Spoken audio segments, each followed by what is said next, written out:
Welcome to English Podcast Academy. I'm Olivia, and today I want you to relax. This is your time. You're not here to be tested.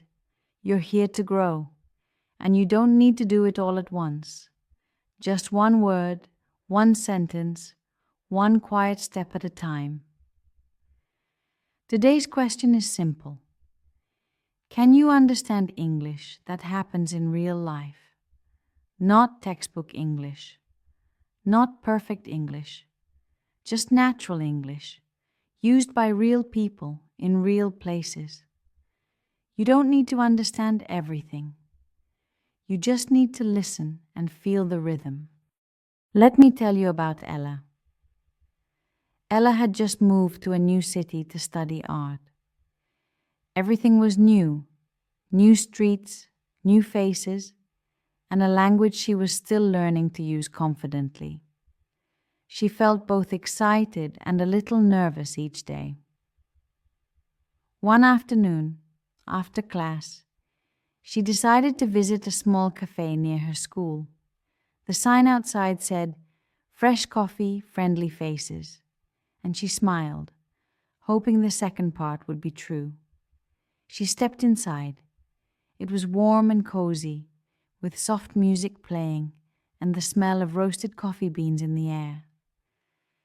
She stood in line, looking up at the blackboard menu with white chalk writing. So many choices: espresso, flat white, cold brew. Her eyes scanned the words, but some of them felt unfamiliar. When it was her turn, she took a small step forward and smiled at the barista. "Hi, can I get a coffee, please?" Her voice was soft but polite. The barista, a young man with curly hair and a kind smile, nodded. "Sure. What kind?" he asked, leaning slightly forward. Ella hesitated. Her mind went blank for a second. The names of the drinks had just slipped away. The barista waited patiently, offering suggestions. "Latte? Cappuccino?" he asked gently.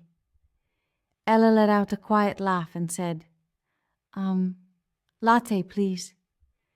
She felt her cheeks turn a little red, but the barista didn't seem to mind at all. "Size?" he asked. She froze again for a moment, then glanced up at the menu board. "Medium," she said carefully. He nodded. "Anything else?" Ella shook her head quickly. "That's all, thank you." "Name for the cup?" She answered with a smile. "Ella." "Okay, Ella, that'll be $4.25. She reached into her small brown wallet, counted the money, and handed it to him. As he took it, he gave her a warm smile and said, "Your English is great, by the way." Ella blinked in surprise. She wasn't expecting that. She smiled back, this time more naturally, feeling a mix of shyness and pride. It was just a coffee order, but to her it felt like something bigger. It felt like she had crossed a small bridge, like she had taken a real step in this new city.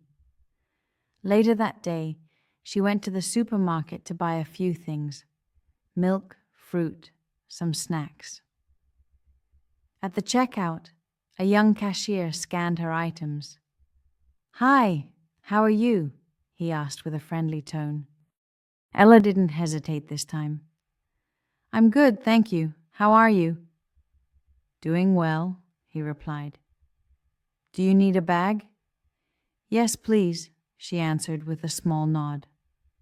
"Okay, that's $12.70. She handed over the cash, took her bag, and before walking away said clearly, "Have a nice day." "You too," the cashier replied. As Ella stepped out into the street with her groceries, she felt a quiet joy. She hadn't done anything huge, but she had spoken, listened, responded, and it all felt natural. For someone learning a new language in a new place, these small conversations meant everything. They weren't just about coffee or groceries. They were about confidence. They were about becoming part of a world that once felt far away. And for Ella, that was a step worth celebrating. These are simple moments, but they're real, and they matter. Real English happens at cafes, stores, bus stops, markets. You don't need perfect grammar. You need simple connection, polite words, clear replies, a soft smile. That's all it takes to start belonging. So let's review a few useful phrases you can use in real life, especially in shops, cafes, or everyday conversations. These are short, simple, and polite. And the best part? You don't need perfect grammar. Just practice them slowly, softly, no pressure. Let them live in your voice, one by one. Can I get a coffee, please?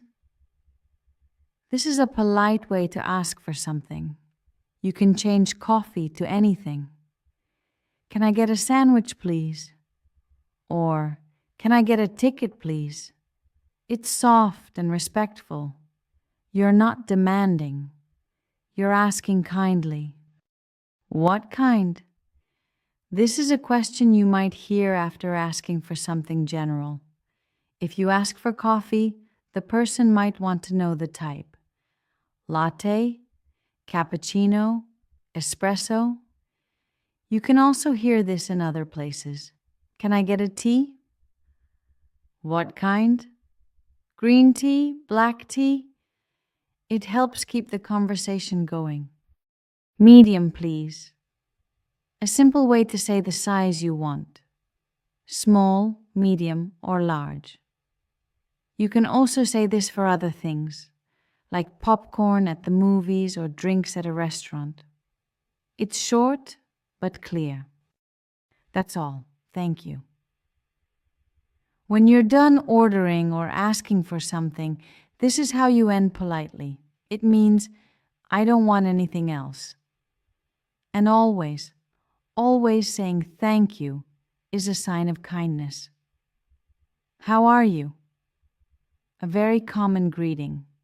You'll hear it everywhere.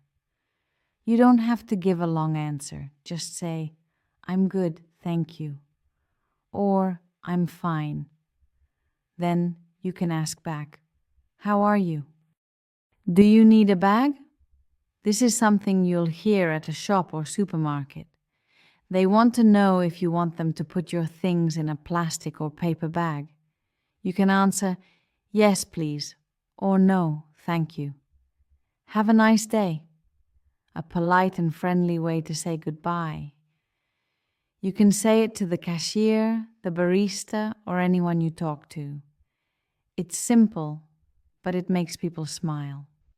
Now, take a breath. Try saying each one softly. You don't need to be perfect. Just practice.